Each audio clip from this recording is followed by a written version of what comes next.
오늘 마태복음 14장 22절에서 33절의 말씀은 여러분이 너무 잘 아시는 지난주에 봤던 오병이어의 기적, 그래서 5,000명을 먹이신 그 예수 그리스도의 능력 다음에 장면이죠. 장면으로 얘기하면 지난주의 모습과 이번 주의 말씀이 이어지는 이야기입니다. 이야기를 하면. 그러면 오늘 우리가 바다 위로 걸어오신 예수님을 통해서 우리가 받아야 될 응답, 또 하나님이 저와 여러분에게 하실 일들이 무엇이냐? 오늘 우리가 말씀을 통해서 확인할 건 베드로의 조금 관점으로 조금 보겠습니다. 무슨 얘기냐? 바다 위로 예수님께서 제자들을 찾아오신 이유는 5,000명을 먹이신 기적이 중요한 게 아니고 내가 하나님이다, 그걸 증거하기 위해서 오신 거거든요. 그렇다면 베드로의 관점에서 저와 여러분이 오늘 확인해야 될 게 뭐냐? 우리가 가져야 될 믿음이 무엇이고, 또 우리에게 온 시험 속에서 우리를 어떻게 구원해 나가시는 하나님이신지, 예수 그리스도 주님이신지 오늘 말씀을 통해서 확인하고 그 말씀이 여러분의 삶에, 여러분의 인생에 이끌어 가시는 말씀으로 확인되는 귀한 예배 시간이 되셨으면 좋겠습니다. 그러기 위해서 우리가 조금 서론에서 확인해야 될 게 하나 있죠. 그게 뭐냐? 우리가 무엇을 체험했냐가 굉장히 사실적으로 중요합니다. 이게 무슨 얘기냐면 지난주에 봤던 본문과 오늘 본문이 이어진다고 말씀드렸죠. 근데 많은 무리들, 약 2만 명을 먹이셨어요. 그러니까 5,000명을 먹이신 예수 그리스도의 이야기는 무슨 얘기냐면 사실은 말씀에서 확인했죠. 지난주에 여자와 아이들을 빼고 5,000명이에요. 그래서 많은 성경학자들이 얘기를 하기를 약 2만 명이라고 해요. 근데 그 2만 명의 무리가 모여서 다 먹고 남아서 5 광주리가 남았죠. 그러고 나니까 이 무리들이 어떻게 했냐? 그 예수님이 그리스도로 이 땅에 오시고 우리가 그렇게 구약에 기다렸던 메시아구나. 이걸 붙잡은 게 아니고요. 예수님을 어떻게 하려고 그랬냐? 왕을 삼으려고 그랬어요. 왜 그랬을까요? 당시의 이스라엘 민족은 로마의 속국이었습니다. 그러니까 그 많은 무리들이 모였을 때 예수님이 제일 먼저 하셨던 일이 뭐냐? 마태복음 14장 초반에 보면 뭐라 그러죠? 많은 병자들을 고치시고 그래요. 그러니까 예수님을 왕으로 세우면 2가지 문제가 해결되죠. 내가 아픈 거 치유받을 수 있고, 또 하나는 뭐요? 먹고 사는 게 해결돼. 왜? 오병이어 떡 5개, 물고기 2마리 들어도 2,000명을 먹였어. 아니 2만 명을. 그러면 그 예수님을 쫓아다니면 어떻게 해요? 먹을 게 해결돼. 그러니까 어떻게 하냐? 그분이 왕, 제사장, 선지자로 오셔서 예수님이 그리스도 되심이 중요한 게 아니고 이들에게 뭐가 중요하냐? 먹고 사는 문제 해결하기 위해서. 그래서 예수님을 왕으로 삼으려고 그러죠. 분명히 모든 것을 그 2만 명이 배불리 먹었다고 얘기했거든요. 분명히 예수님의 의미는 뭐냐? 치유하시고 먹고 사는 모든 문제에서 구원, 빠져나오는 걸 체험시키신 거예요. 복음을 체험시키셨는데 많은 이스라엘 민족은 복음이 체험된 걸 확인한 게 아니고 뭘로 체험됐어요? 기적으로. 그래서 사실은 우리가 제일 체험되어야 될 게 뭐냐? 사실은 복음이 체험되어져야 돼요. 많은 우리 후대들이 어려서부터 교회를 다닌 친구들 특징, 왜 우리가 소위 말해서 모태신앙이라고 얘기를 하죠. 그래서 그 모태신앙을 우리가 조금 비속어로 어떻게 표현을 하냐? 못된 신앙이라고 표현을 해요. 왜 그러냐? 안다고 생각하거든요. 이건 무슨 얘기냐면 복음이 사실적으로 나의 것으로 체험된 게 아니고 지식화된 거예요. 주일이 되면, 일요일이 되면 교회를 가는 게 너무 당연해. 그리고 교회를 안 가면 어떻게 해요? 엄마 아빠가 뭐라고 해. 그래서 가. 그리고 매일 말씀은 들어. 근데 그 말씀 듣는 시간에 제가 조금 이렇게 부교육자 생활을 할 때 부교육자를 있던 교회에서 한 교회에 있다가 잠깐 동안 이제 사역지를 찾기 위해서 기다리는 시간이 있었습니다. 그래서 조금 규모가 큰 교회를 간 적이 있어요. 근데 이제 제가 청소년, 저는 후대에 대한 가슴이 있기 때문에, 근데 거기 그 교회는 예배 시간이 어떻게 돼 있냐? 작년 예배 시간에 청소년 예배가 있어요. 그러니까 중고등부 예배가. 그래서 사실은 작년 예배를 제가 포기를 하고 중고등부 예배를 갔어요. 그때 우리 아이들이 중고등부 때. 그래서 같이 가서 예배를 드린 적이 있어요. 근데 어떤 일이 벌어졌냐? 거기가 한 4,000명, 5,000명이 모이는 교회예요. 찬양을 딱 시작하는데 찬양하는 거 우리 아이들 3명이에요. 그러니까 동시에 애들이 다 쳐다봐, 찬양을 하니까. 왜? 지는 휴대폰을 하셔야 되거든요, 그 시간에. 물론 보기는 좋아요. 앞에 서 있는 회장, 부회장 아이들 뻔해요. 그 아이들이 앞에서 찬양 인도를 해요. 그러니까 그림은 좋아. 근데 그 모여있는 아이들이 대부분 어떤 자녀들이냐? 권사님, 장로님의 자녀들. 근데 어쩌냐, 예배 시간에 봤는데 제 가슴이 너무 아프더라고요. 말씀 하나도 집중 안 해요. 근데 그게 왜 그러냐? 아이들 잘못이냐?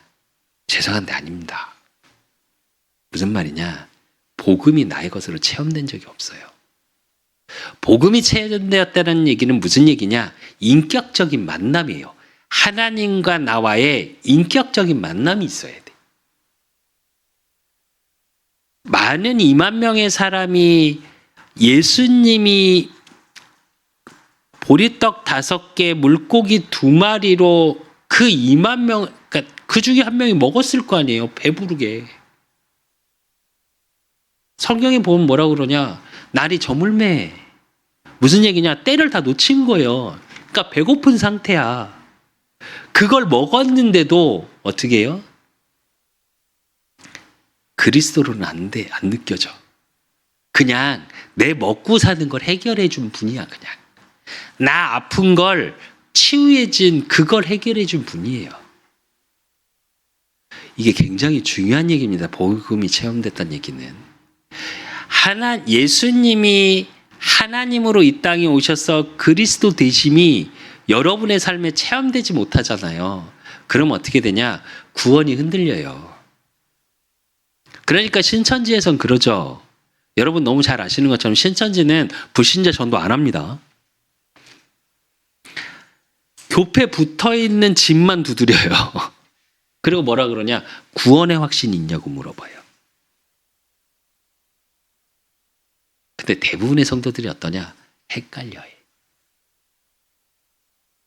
천주교는 그거 아십니까? 천주교인들은 구원의 확신이 없습니다. 다. 실제로 물어보십시오. 가서. 구원의 확신 있으세요? 제가 전도를 하면서 천주교인들을 많이 만나잖아요. 그럼 천주교인들은 다 똑같이 얘기합니다. 아유, 그걸 지금 어떻게 알아요? 왜? 천주교의 교리는 불교하고 비슷합니다. 중간계가 있고 그 중간계 속에서 천국으로 갈지 지옥으로 갈지 이렇게 결정된다고 그래요. 그래서 천주교에서 뭘 팔았어요? 면죄부를 판 거예요. 그래서. 근데 성경은 그렇게 얘기 안 합니다. 성경은. 한 번 죽는 것은 정해진 것이요 그 후에는 심판이 있으리니 바로 심판이에요. 왜 제가 이런 얘기를 하냐? 복음이 체험됐다라는 얘기는 그분이 왕, 제사장, 선지자로 오셔서 나의 죄 문제, 사단의 문제, 하나님 만나지 못한 문제를 해결하신 분이에요. 그래서 창세기 3장 문제, 말 그대로 원죄 문제가 내가 진짜로 그 문제 속에 내가 있었구나. 그래서 내가 저주 재앙 속에 있을 수밖에 없었구나. 내 의지하고 상관없이. 그래서 나를 위해 예수님이 그리스도로 이 땅에 오셔서 십자가에 죽으시고 부활하셔서 지금 나와 함께 하시는 거구나. 라는 게 나한테 사실이 되는 거예요. 그래서 여러분의 삶 속에 매일의 삶 속에 십자가 사건이 나의 사건이 되지 못하면 저와 여러분은 어떻게 사냐? 너무 하루하루가 힘들어요. 그러니까 살아낸다 그러죠. 그 말의 의미는 뭐예요? 오늘 하루도 잘 버텼다. 하나님의 자녀는 그렇게 살면 안 돼요. 오늘 하루가 내게 주신 하루에 대한 감사가 고백되어져야 돼요. 그게 뭐냐? 두 번째로 체험되어져야 될 거예요. 그게 말씀 성취가 체험되는 삶이어야 돼요. 그래서 주신 강단의 말씀이 나의 인생의 말씀으로 이끌어가고 계시는구나가 확인되어져야 돼요. 그렇게 되지 않으면 우리는 어떻게 되냐? 방황하죠. 왜? 세상의 가치는 계속 바뀝니다. 세상의 환경은 계속 바뀌어요. 세상에서 말하는, 물론 돈, 그건 변함이 없는 것 같아요. 과거나 현재나 미래에도 그렇게 되겠죠. 근데 돈의 모양은 바뀝니다. 무슨 얘기냐? 돈으로 할 수 있는 가치관이 바뀐다고요. 그러면 그걸 쫓아가요. 말씀이 사실적으로 내 삶 속에 성취됨을 체험하지 못하면 말씀이 안 보이고 그것만 보여요. 그러니까 어떻게 되냐? 세 번째, 하나님이 나와 함께 하심에 누림이 안 돼요. 살아계신 것 같지가 않아. 진짜 하나님 살아계신 것 같습니까? 저는 어제도 그랬고 그제도 그랬고 느낄지 모르겠는데 저는 이렇게 있다가 갑자기 가만히 있을 때가 있어요. 한 말을 안 하고. 그때가 다 기도하는 시간이거든요. 그럼 그때 꼭 하나님께 질문 하나 해요. 하나님 나와 함께 하십니까? 이 시간도. 그 질문은 불신앙에 함께 하십니까가 아니에요. 하나님이 나와 함께 하시다라는 고백을 일부러 하는 거예요. 왜 그러냐? 나하고 내 수준, 내 환경, 내 것, 내가 지금 살아가는 거하고 상관없이 하나님은 나와 함께 하시니까. 그걸 확인하고 싶은 거예요. 왜? 그게 안 되면요. 모르겠습니다. 여러분은 어떻게 살아가는지 모르겠는데 저는 너무 힘들어요. 하루 사는 게. 그리고 그 하루 속에 미래가 안 보여요. 근데 내가 하나님의 자녀, 그 복음의 비밀 속에 내가 있고 또 그 하나님께서 말씀을 내게 주시고 지난주 말씀처럼 하나님 주님께 나아오면 모든 것을 만족하게 채우시는 그 하나님의 능력으로 지금 나와 함께 하신다면 오늘 내가 힘겹고 어렵고 조금은 두려울 만큼 힘겨운 삶이라도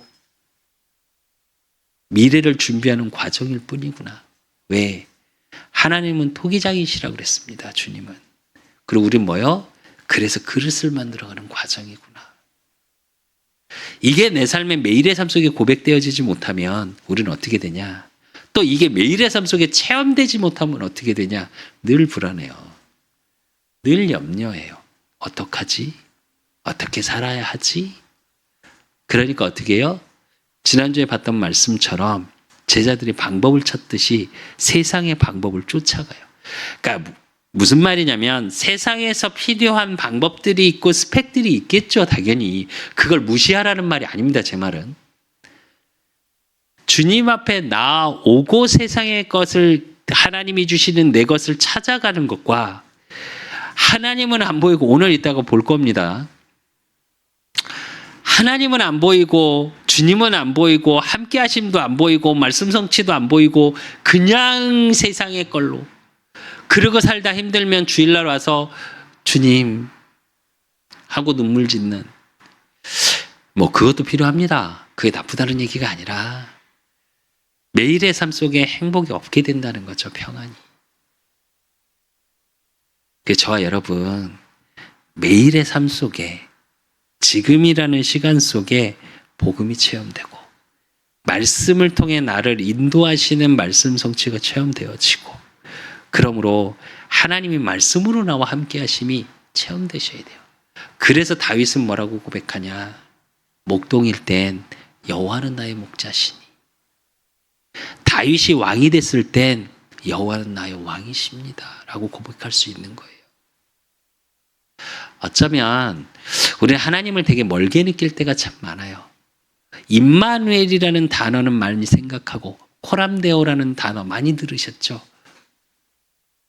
하나님 앞에, 주님 앞에. 근데 실제로 우리의 삶은 하나님 앞에서가 잘 안 돼.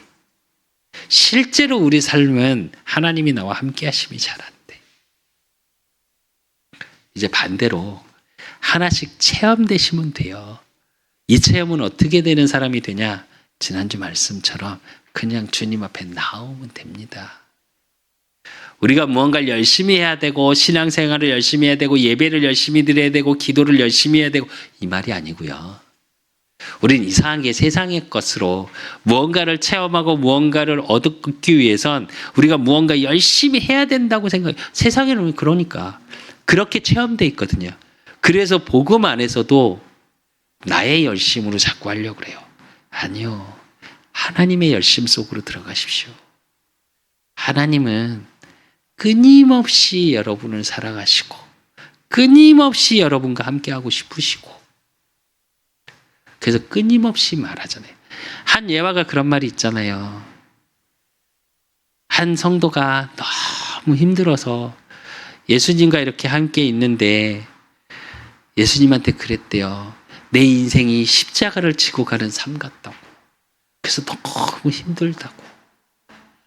그러면서 뒤돌아보면서 그랬대요. 저 발자국들이 내가 얼마나 힘겹게 걸어온 걸음인지 아시냐고. 그랬더니 예수님 뭐라고 그랬다는지 아십니까? 저게 네 발걸음으로 보이니? 이라고. 알고 봤더니 예수님이 업고 계시더래요. 그런 예화처럼 실제로 우리의 삶 속에 저와 여러분의 삶 속에 하나님은 함께 하십니다. 그래서 그걸 확인하고자 하는 중심만 있으시면 돼요. 무언가를 열심히 하고 열심히 노력하고가 아니고 그 하나님의 은혜 속으로 들어가시면 됩니다. 그래서 모든 것을 만족하게 채우시고 또 그래서 주님 앞에 내어놓는 자에게 모든 것을 아낌없이 주시는 그 하나님이 매일의 삶 속에 체험되어지고 매일의 삶 속에 증인이 되어질 만큼 하나님의 축복 속에 있으시기를 예수 그리스도의 이름으로 축원드립니다. 그러면 본론으로 우리가 제일 먼저 봐야 될 거 베드로의 믿음입니다. 여러분 잘 아시는 것처럼 베드로는 믿음이 있다고 할 수 있을까요? 그런데 그거 아십니까? 성경에 중요한 고백은 다 베드로가 있습니다. 사역은 바울이 정말 잘했어요. 그런데 예수님이 그리스도로 이 땅에 오셨다는 예수님이 하나님 되심의 진짜 고백은 베드로가 다 했어요. 주는 그리스도시요 살아계신 하나님의 아들이시다. 마태복음 16장 16절. 사도행전 4장 12절. 천하 구원을 얻을 만한 다른 이름을 우리에게 주신 적이 없다. 오직에 대한 고백은 베드로가 훨씬 많이 했습니다. 사실은. 그런 베드로가 오늘 오병이어의 기적 이후에 어떻게 믿음의 고백을 하고 있냐. 마태복음 14장 오늘 22절에서 24절에 보면 예수께서 즉시 제자들을 재촉하사 자기가 무리를 보내는 동안에 배를 타고 앞서 건너편에 가게 하시고 물을 보내신 후에 기도하러 산에 올라가시니라. 저물매 거기 혼자 계시더니 배가 이미 육지에서 술이나 떠나서 바람이 거스르고 물결로 말미암아 고난을 당하더라 이래요. 이게 무슨 얘기냐면 이 원어적인 뜻은 무슨 얘기냐면 파도 치는 거예요. 그러니까 태풍처럼. 그러니까 물결을 거슬렀다. 그러니까 왜 파도가 이렇게 높이 치고 있다는 얘기예요. 분명히 예수님이 제자들에게 건너오라고 예수님의 말을 듣고 가는 제자들이에요. 근데 뭐가 와요? 태풍이 와. 여러분 같으면 어떠시겠습니까? 여러분이 제자라고 한번 생각해 보십시오. 무리를 피해서 예수님이 따로 왕을 세울 걸 알고 요한복음에 보니까 일부러 피하신 거예요. 그래 놓고 예수님이 먼저 가고 제자들 오라고 했어요. 그러니까 주님의 말을 따른 거죠, 제자들이. 여러분의 삶 속에 말씀을 내게 주시고 그 언약 속에 가고 있는데 오는 문제 사건을 이야기합니다. 이거는.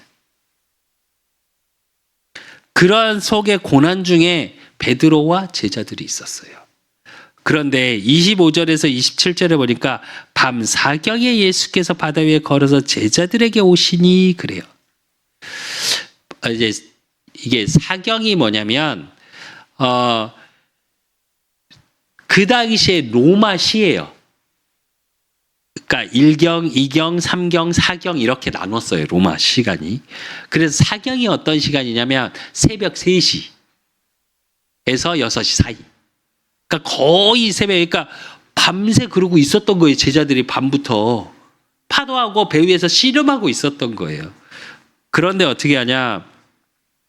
26절 그러니까 제자들이 그가 바다 위에 걸어오심을 보고 놀라 유령이라 하면 무서워하며 소리 지르거늘 이래요. 여러분 같으면 어떻겠어요?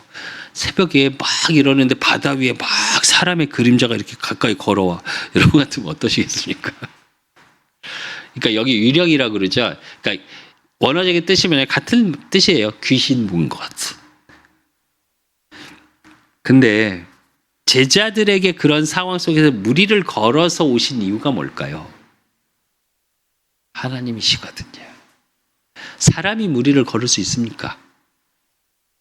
뭐 유튜브 보니까 뭐 한 명이 발을 빨리 해갖고 이렇게 무리를 뛰면 간다고 그러더니 점점 빠져 들어가던데.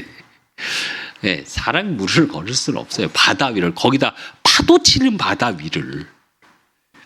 그러니까 무슨 얘기냐? 문제 사건 속에 있는 하나 주님이 가라는 그 길 속엔 주님이 찾아오세요. 함께하고 계시고 알고 계시다라는 얘기예요. 그런데 뭐라 그러시냐? 예수께서 즉시 이르시되 안심하라 나니 두려워 말라. 여러분의 삶 속에 어떤 문제 사건 속에 있으십니까? 주님은 함께 하시지 않는 것 같으나 함께하고 계세요. 때로는 어떤 문제 사건이 주님이 여러분에게 축복을 주시기 위해서 문제라는 포장지를 씌우고 올 때가 있어요.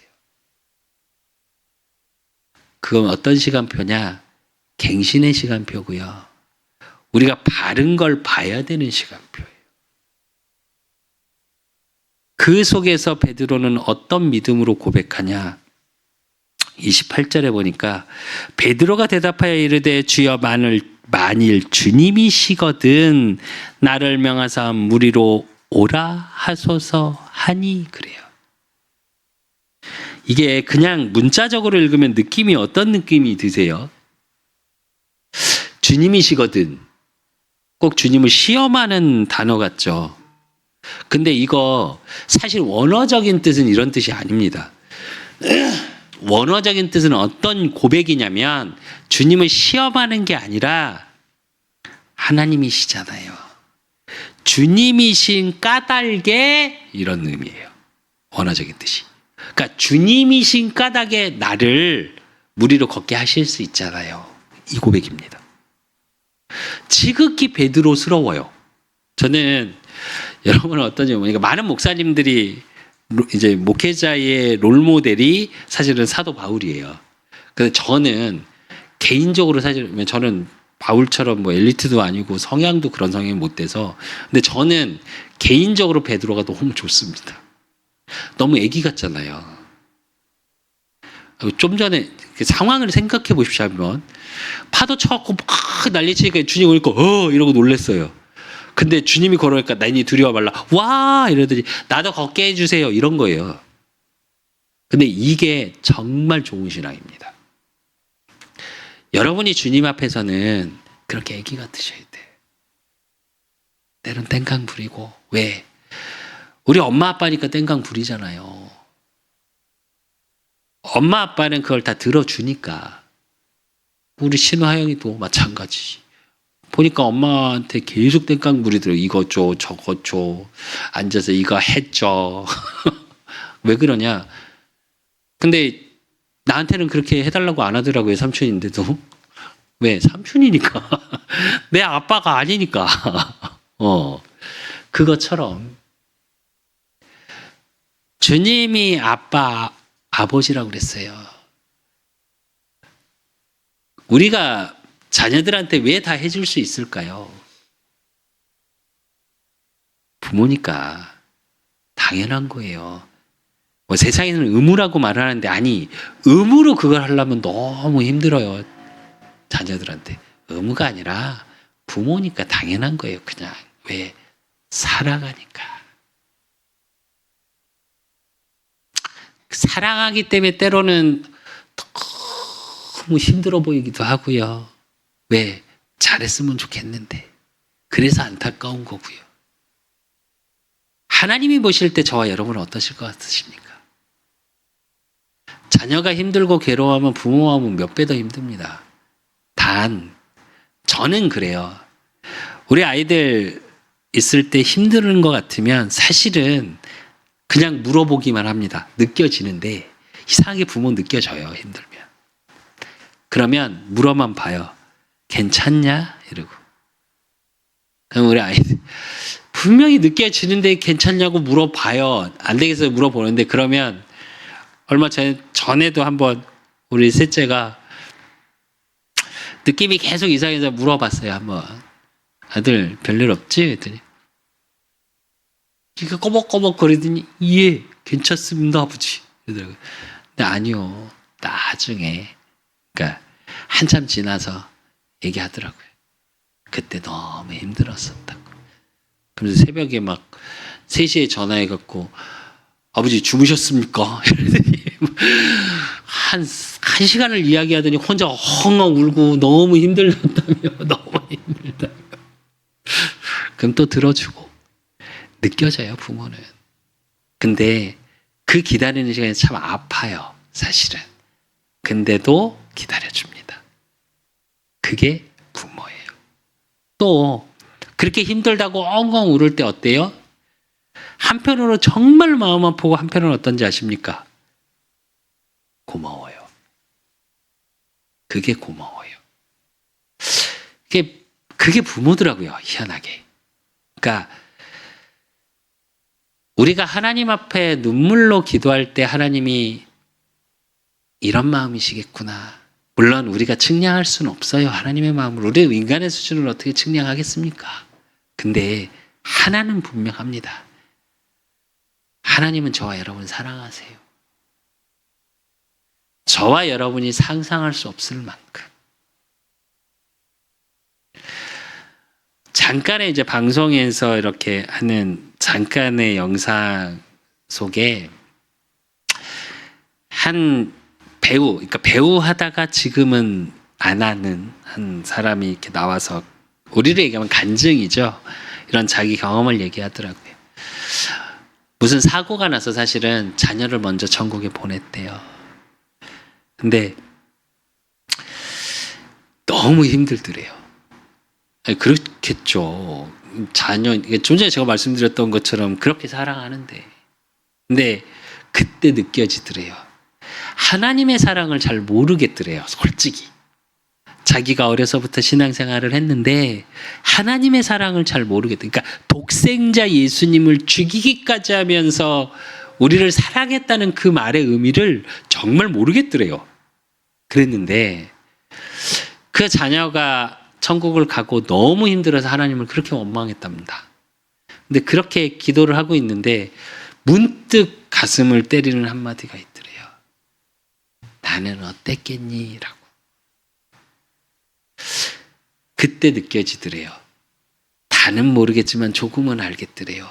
하나님이 나를 얼마나 사랑하셨는지. 자녀를 죽이기까지 하면서 우리의 죄 문제, 사단의 문제를 해결하셔야 했고, 그래서 내 자녀를 죽여가면서 나를 사랑하신 그 사랑이 뭔지를.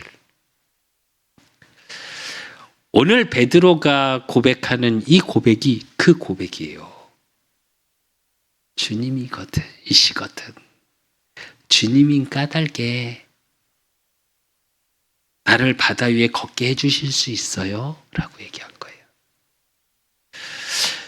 이 믿음이 왜 중요하냐? 여러분, 저와 여러분은 너무 세상적으로 똑똑할 때가 많습니다. 세상적인 경험, 세상적인 지식을 통해 가능한 것, 불가능한 것 미리 정해져서 기도를 할 때가 많아요. 또 그렇기 때문에 물론 우리가 해야 되는 부분이 있어요. 근데 아니요. 하나님 앞에선 우리가 뭘 해야 되는 부분이 먼저가 아니에요. 저와 여러분의 기도가 어때야 되냐? 오늘 베드로의 모습과 같아야 돼요. 우리가 가능하고 불가능한 걸 놓고 기도하는 게 아니라 그냥 애기처럼 나아가면 돼요. 그런데 그 가는 그것도 베드로의 되게 중요한 중심이 하나 있습니다. 뭐라고 얘기하냐?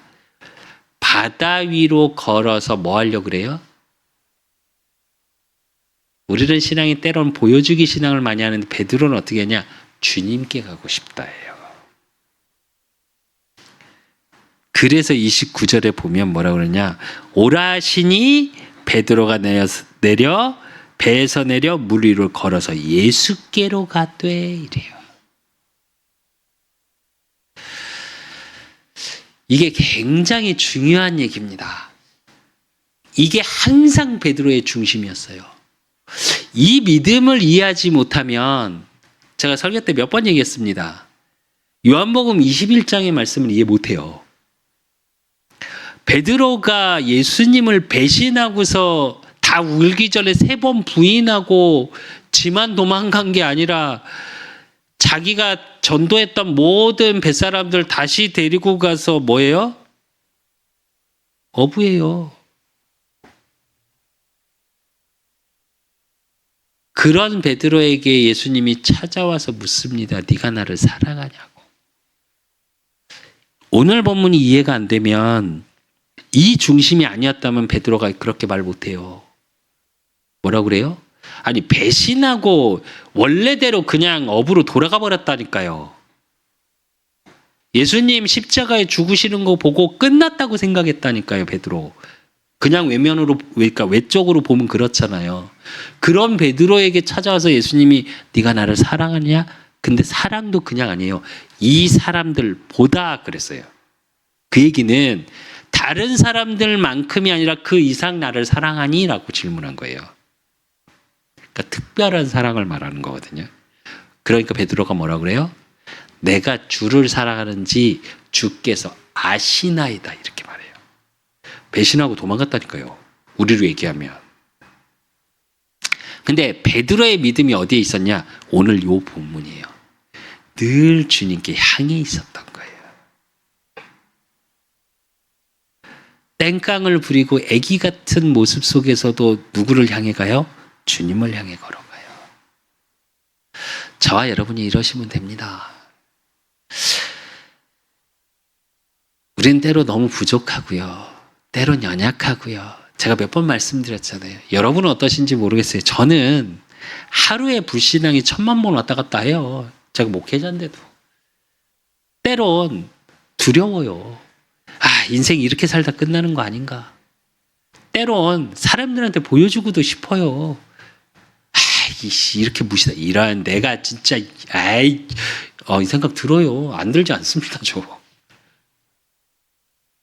또 우리 교회 어쩔 때 너무 좋고 행복하다가도 어쩔 때 생각하면 성도 하나도 없고. 제가 그랬다니까요. 저기 노예에서 이제 목사님들하고 이제 노예를 하고 이렇게 산을 이렇게 올라갔는데 어려운 목사님들이 이렇게 계셨어요. 옆에. 근데 그 어려워서 또 해피리온 그때 딱 올라갔을 때 계셨던 목사님들이 성도들이 보통 한 150, 200명 성도님들이 있는 교회들 목사님들이 계셨어요. 근데 위에서 딱 올라가서 보니까 그 밑에가 녹차밭이었거든요. 쫙 있는데 너무 좋더라고요. 근데 제가 문득 무슨 생각이 드는데 근데 사람들도 되게 많고 무슨 제가 입 밖으로 뭐 어떤 말이 튀어나왔냐. 아휴, 사람들 많네. 내 양은 다 어디 갔나. 제가 이랬어요. 성도가 없다 이 얘기죠, 사실은. 그렇게 와요, 저도. 근데 제 중심만큼은 하나님께 향해 있어요. 그러니까 어떻게 하냐, 하나님이 계속 회복시키세요. 그게 두 번째 이야기입니다. 두 번째의 이야기가 뭐냐? 이렇게 믿음으로 고백하고 주님께 걸어가는데 베드로에게 뭐가 오냐? 시험이 와요. 어떤 시험이 오냐? 30절에 보니까 바람을 보고 무서워 빠져가는지라 소리질러 이르되 주여 나를 구원하소서 하니 이래요. 주님을 바라보고 배에서 멋있게 내려서 딱 걸으니까 바다 위를 걸었다니까요. 근데 어떻게 해요? 시선을 주님께 향해 있던 중심을 이제 어디로 돌렸어요? 바람이 부는 것 같으니까 중심이 바람으로 돌아가 버렸어요. 그러니까 어떻게 해요? 바로 빠져요. 저와 여러분 하나님의 자녀요. 내가 그래 언약 가지고 이렇게 은혜로서 참 행복하게 살아야지 하고 오늘도 돌아가시면 이렇게 바람 같은 시험이 올 수 있어요. 주님에서 사단은 어떻게 하냐? 하나님께 향해 있는 시선을 끊임없이 주변의 시선으로 돌려요. 문제 사건으로 시선을 돌려요. 그래서 하나님께 집중해야 되는데 뭐에 집중해요? 문제 사건에 집중해요. 그러니까 어떻게 하냐? 두려워져요. 베드로에게 온 시험이 이거예요. 근데 분명히 알고 계십시오. 히브리서 2장 18절에 보니까 그가 시험을 받아 고난을 당하셨은즉 시험 받는 자들을 능히 도우실 수 있느니라 그래요. 저와 여러분이 시험 속에 있어도 그 시험을 대신해서 이미 예수님이 다 받아주셨어요. 그래서 우리를 도우실 수 있어요. 또 시편 94편 18절에서 19절에 보니까 여호와여 나의 발이 미끄러진다고 말할 때에 주의 인자심이 나를 붙드셨사오며 내 속에 근심이 많을 때에 주의 위안이 내 영혼을 즐겁게 하시나이다 이래요. 여러분이 근심 속에 두려움 속에 내 발이 미끄러져서 있을 때도 뭐라고요? 여호와께서 도우신대요. 시편 18편 16절에 보니까 그가 높은 곳에서 손을 펴사 나를 붙잡아 주시며 많은 물에서 나를 건져내셨도다 그럽니다. 높은 곳에서라는 건 뭘 의미하냐? 여러분의 모든 삶을 이야기해요. 여러분의 인생 전체를 얘기해요. 여러분의 모든 환경을 이야기해요. 우리는 때론 상황에 집중하고요. 문제 사건에 집중하고요. 그래서 두려워서 떨 때가 정말 많습니다. 그런데 그런 시험 속에서 두려워하거나 염려하지 마십시오. 반드시 저와 여러분이 가져야 될 게 뭐냐? 나를 붙잡고 계시다라는 거예요. 우리는 곧 죽을 것 같아서 오늘 베드로가 뭐라 그래요? 빠져가는지라 그래서 빠지는 것 같으니까 이미 다 빠지지도 아직 않았어. 근데 뭐라 그래요? 소리 질러 이르되 이래요. 이건 뭘 얘기하냐? 비명 지른 거예요. 죽었거든. 그러니까 뭐라 그래요? 주여 나를 구원하소서. 근데 저는 우리가 이렇게라도 했으면 좋겠다라는 생각을 참 많이 했어요. 우리는 문제 사건이 오면 방법을 찾을 때가 참 많습니다. 그리고 내가 하나님 자리에서 결정을 하려고 할 때가 참 많아요. 아니요. 주님께서 부르짖어야 돼요. 주님이 내 손을 붙잡도록 부르짖어야 돼요. 그러니까 어떻게 하냐? 세 번째, 베드로를 예수님께서 구원하십니다. 31절에 보니까 예수께서 즉시 손을 내밀어 그를 붙잡으시며 이르시되 믿음이 작은 자여 왜 의심하였느냐 하시고 그래요.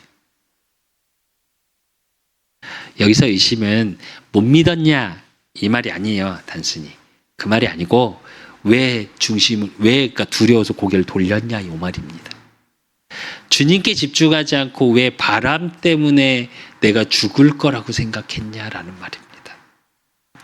여러분 문제 사건 속에 있어도 염려하지 마셔야 될 거. 오늘 본문에 보니까 예수님께서 뭐라고요? 즉시 손을 내밀어. 내가 정말 빠져들어가고 죽어가는 것 같이 느껴질 때도 있습니다. 위기 속의 사건 속에 우리는. 근데 어떻게 해요? 이미 예수님이 저와 여러분의 손을 붙잡고 계세요. 절대 잊지 마십시오.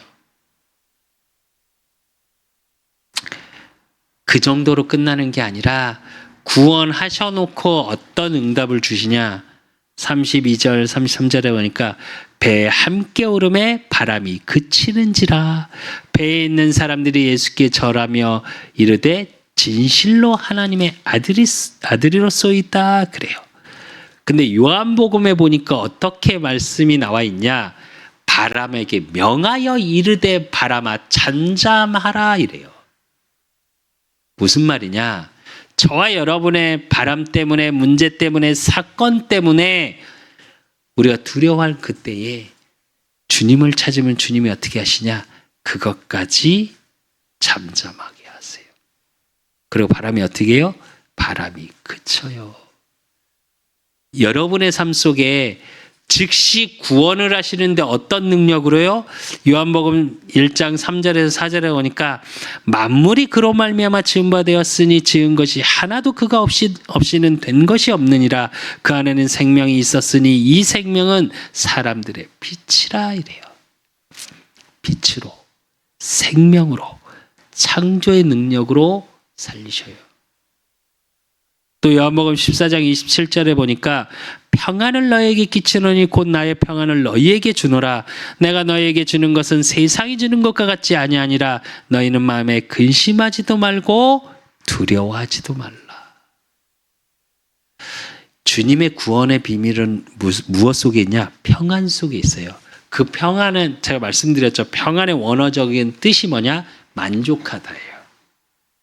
저와 여러분의 모든 것을 만족하게 하시고 그렇기 때문에 하실 거니까 근심하고 두려움 속에 있는 게 아니라 내가 근심할 일이 있고 두려울 게 있으면 주님께서 뭐라고 그러셨어요? 마태복음 11장 28절에 수고하고 무거운 짐진 자들아 다 내게로 오라. 내가 너희를 쉬게 하리라.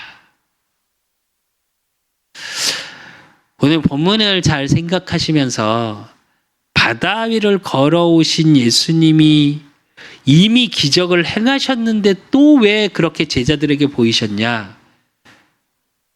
예수님이 그리스도라는 걸 확인시키신 거예요. 여러분의 삶 속에 풍랑이 일어나고 바람이 불고 문제가 있고 사건 속에 있을 때 어떻게 하시면 돼요? 주님이 찾아오셔서 말씀하십니다. 내니 두려워 말라. 두려워하고 염려하지 마시고 주님의 손을 붙잡으십시오. 그래서 결론으로 골로새서 1장 10절에서 11절 이 말씀 한 구절을 같이 합독하겠습니다. 골로새서 1장 10절에서 11절 말씀 같이 합독하겠습니다. 주께 합당하게 행하여 범사에 기쁘시게 하고 모든 선한 일에 열매를 맺게 하시며 하나님을 아는 것에 자라게 하시고 그의 영광의 힘을 따라 모든 능력으로 능하게 하시며 기쁨으로 모든 견딤과 오래 참음에 이르게 하시고 그래요. 여러분, 주께 합당하게 행하며 그 합당의 해망이 뭐예요? 아기처럼 주님 앞에 나아가시면 돼요. 우리가 다 컸다, 내가 할 수 있습니다가 아니고요. 그냥 아이처럼 하나님을 의지하십시오. 그러면 범사에 우리의 모든 것에 기쁨으로 바꾸시겠대요. 그러시면서 뭐라고 그래요? 모든 선한 것에 우리가 주님께 향해 있는 그 모든 것을 통해 열매를 맺게 하신답니다. 그러면서 뭐라고 그러세요? 하나님을 아는 것에 자라게 하시고 저와 여러분의 믿음이 자라나고 신앙이 자라나요. 그러면서 뭐라고 그래요? 그의 영광의 힘을 따라 모든 능력으로 능하게 하사 하나님의 창조의 능력이 임하게 하사 빛으로 생명으로 모든 것을 살림으로 그렇기 때문에 기쁨으로 모든 견딘과 오래 참음에 이르게 하시고 즉 오늘의 힘겨움을 참을 수 있는 힘 그러니까 여기서 오래 참음이라는 말은 무슨 의미냐면 내가 참고 견디니까 되어질 거야 이 말이 아니에요. 기쁨과 응답으로 주실 거니까 오늘이 감사로 고백되어진다는 말입니다. 그래서 저와 여러분의 삶 속에 문제, 사건, 어려움 그걸 통해서 복음이 체험되고 말씀이 체험되어지고 하나님이 나와 함께 하심이 체험되어지므로 여러분의 삶에 의의 열매가 매일의 삶 속에 맺어지고 확인되어지는 축복 속에 내니 두려워 말라. 어떤 일에도 이제 두려워하시는 것이 아니라 하나님이 주시는 참 평안 가운데 기쁨 가운데 오늘을 살아가는 축복 속에 있으시기를 예수 그리스도 이름으로 축원드립니다. 하나님 아버지 감사합니다. 우리 그 사랑교회 성도들을 하나님 축복하여 주시고 바람이 부는 그 현장 속에 또 세상의 것에 가치 기준으로 가졌던 나에게 세상의 것의 체험이 아니라 복음이 체험되어지고 말씀이 체험되어지고 그러므로 나와 함께 하시는 임마누엘의 하나님 예수님이 그리스도로 내게 찾아오셔서 내 문제, 사건, 위기 속에 내니 두려워 말라 말씀하셨습니다. 지금 혹시 어려운 문제 속에 사건 속에 외로움 속에 힘겨움 속에 있습니까? 주께서 그 속에서 손을 붙잡고 구원해내는 축복의 증인 되어질 수밖에 없는 복음이 체험되어질 수 있도록 하나님이 축복하여 주시고 그러므로 우리 그 사랑 교회와 모든 성도들의 삶 속에 의의 열매가 맺어질 수밖에 없는 축복의 증인되어질 수 있도록 하나님이 축복하시고 인도하시고 역사해 주실 줄 믿사옵고 살아계신 예수 그리스도 이름으로 감사함으로 기도드리옵나이다. 아멘. 모든 문제 해결자 되신 우리 주 예수 그리스도의 은혜와 우리 하나님 아버지의 극진하신 사랑하심과 성령님의 내주통 역사하심이 바다 위를 걸어오신 예수님과 같이 우리의 문제 사건 속에 주님이 찾아오셔서 즉시 구원함의 축복 내니 두려워 말라 말씀하신 그 복음을 체험하고 증거하기를 소원하는 우리 그 사랑교회 모든 성도들 머리 위에 저들의 가정과 업과 모든 만남 위에 이제로부터 영원까지 항상 함께 있을지어다. 아멘.